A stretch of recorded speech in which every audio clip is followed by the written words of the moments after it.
ஆனந்தி, அதுக்குள்ள ட்ரம் எல்லாம் நிரப்பிட்டியா? ஆமா துளசி, நிரப்பிட்டேன். பரவாயில்லையே, ரொம்ப ஸ்பீடா தான் வேலையை முடிச்சிருக்க. ஆனா இவ்ளோ வேகமா வேலை செஞ்சா டயர்ட் ஆயிட மாட்டியா? கொஞ்சம் சோர்வாத்தே இருக்குது. நான் பாத்துக்கிறேன். நீ நிதானமா செய்ய ஆனந்தி, ஒரு அவசரமும் இல்ல. தேவைப்பட்டா ரெஸ்ட் எடுத்துட்டு கூட பண்ண.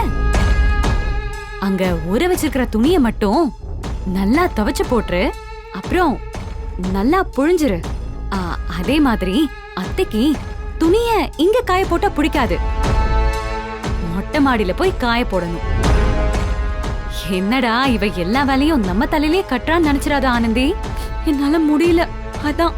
இல்ல, நான் துவைச்சுக்கிறேன் துளசி, நீ போ.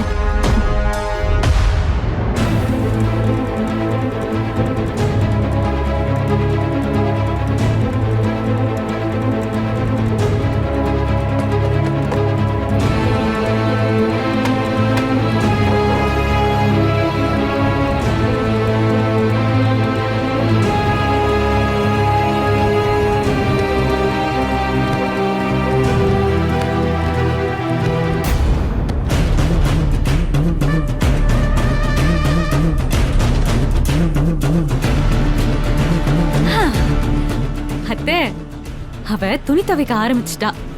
வாஷிங் மிஷின்லயா? டேப்ல தண்ணி வரலனா ஆட்டோமேட்டிக் வாஷிங் மிஷின் ஒர்க் ஆகாதுல அத்தை.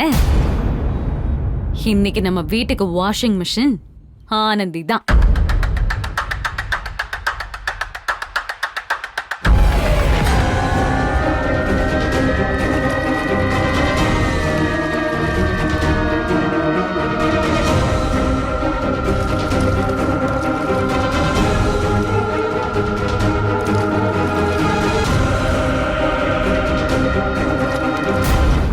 என்னத்த, உங்க சந்தோஷத்துக்காக தான் நான் ஒவ்வொன்னா யோசிச்சு யோசிச்சு பண்றேன். நீங்க என்னடானா முகத்தை உம்மன் வச்சிருக்கீங்க. சிரிச்சு ஹாப்பியா இருங்க.